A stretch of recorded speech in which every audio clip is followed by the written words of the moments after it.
I think eclipses point to the existence of God and give some clues as to what God might be like. Hi, I'm Marcus, and I've written a short chapter about eclipses in my book The God Puzzle. I've also made it into an animated video, but here I want to explore a few more thoughts. As you have probably noticed, the sun and the moon are pretty much the same size and shape in the sky. In fact, as Brian Cox, the popular scientist, notes on a BBC TV programme, the alignment is absolutely perfect. But don't you think that's odd? Why would this be? The sun and the moon are very different sizes, but they just happen to be the right distances away from us so as to appear the same size in the sky.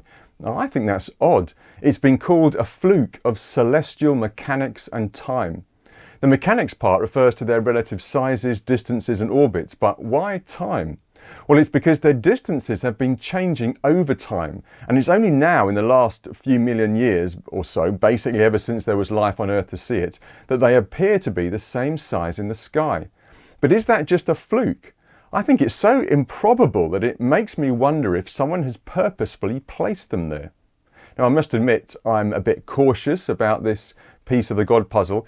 It seems so obvious to me, but I've not heard many other people point it out, so I keep thinking maybe I've missed something, some obvious explanation that would undermine my argument. Maybe in the future I'll learn something that will explain this odd phenomena, but for now it's just too mind-bogglingly bizarre to ignore. It occurred to me that even if I couldn't think of a scientific reason why the sun and the moon were the same size in the sky, eclipses might be more common than I thought.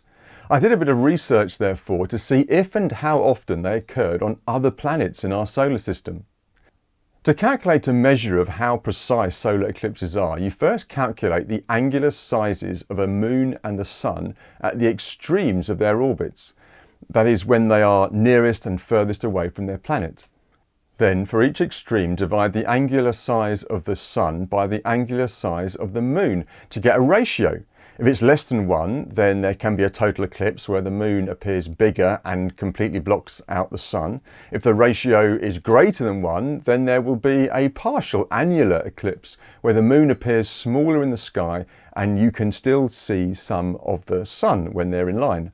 On Earth, the ratio is between 0.940 and 1.104, with an average of 1.022, which explains why we see such spectacular solar eclipses. It's an almost perfect fit. The average is just 2% off perfection. Of the 141 satellites that orbit around planets in our solar system, only 2 others come near a ratio of 1.0, and therefore a close fit. Pandora is a small satellite in orbit about Saturn, and it fits reasonably well over the Sun, with a ratio of between 0.938 and 1.803. It's not as good a fit as ours, but it's close. However, Pandora is shaped less like a disc and more like a potato, so it can never really perfectly block out the sun. You would also have to be above the gas clouds on the planet to see it, and because of the relative speed of the planet and the moon, the eclipse would only occur for a fraction of a second. Epimetheus is another small satellite in orbit about Saturn that can create a total eclipse with a ratio of between 0.724 and 1.348. It's a bit rounder, although not perfectly so, but again, its solar eclipse is over in less than a second. Blink and you'd miss it. So while there are a couple of other events that could just about be called eclipses, ours is still spectacularly unusual. The sun and moon are perfect circles, their angular sizes are almost exactly the same, and our eclipse lingers long enough for us to appreciate it from the surface of our planet. Out of the 141 satellites orbiting planets in our solar system, it just so happens that ours is the one right now with such perfect solar eclipses. The Earth's eclipses are by far the most precise and spectacular and longest lasting in our solar system. They are indeed very unusual, very odd. There is no detectable anthropic principle at work here, as far as I can see. It's not a case of Douglas Adams' puddle marvelling at how perfectly it fits the contours of its dip. There is just no known relationship between an eclipse in the sky and life on the Earth below, and no conceivable one either. Solar eclipses have been seen as having great significance throughout our history. Some of the oldest records of eclipses come from ancient China, dating back some 4,000 years.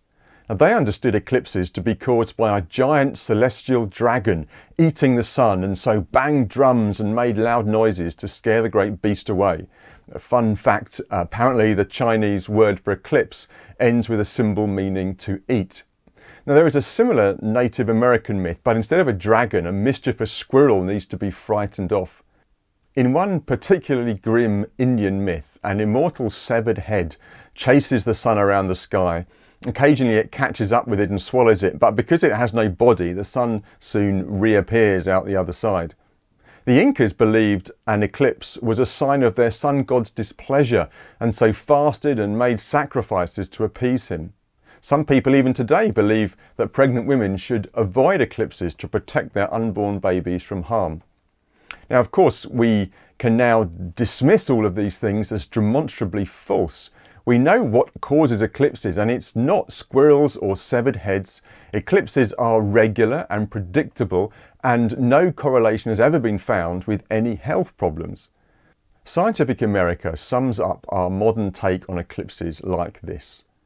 So, is there some great significance to the fact that we humans just happen to exist at a time when the moon and sun appear almost identically large in our skies?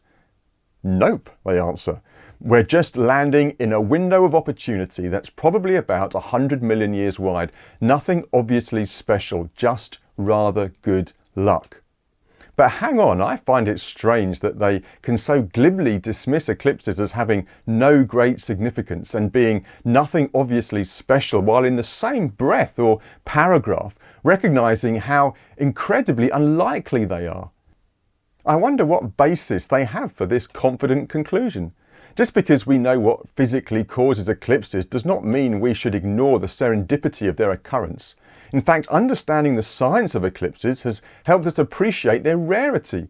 The chances of the sun and moon being the sizes and distances that they are by sheer chance are really, really small. A total eclipse is visible somewhere on Earth about every year and a half, but you have to be in the right place at the right time to see it. If you don't go chasing one, you'd need to wait something like 400 years, I think, before one came to you. I think the last partial eclipse I saw was on the 31st of May 2003. There are a few more coming up, I think, but according to timeanddate.com, the next almost total one is on the 12th of August 2006. I know there's a very small chance that eclipses are just a fluke of nature, but it seems reasonable to me to wonder if their placement in time and space is perhaps more purposeful and intended to point us to God. If they look like a fluke of nature, and everyone seems to agree that they do, then they also look like an act of God. Just because we have rightly ruled out the sun-eating severed head hypothesis does not mean we have ruled out the Creator-God hypothesis. So the next time the sun darkens in the middle of the day, enjoy the sight, understand the science, but don't miss the sign.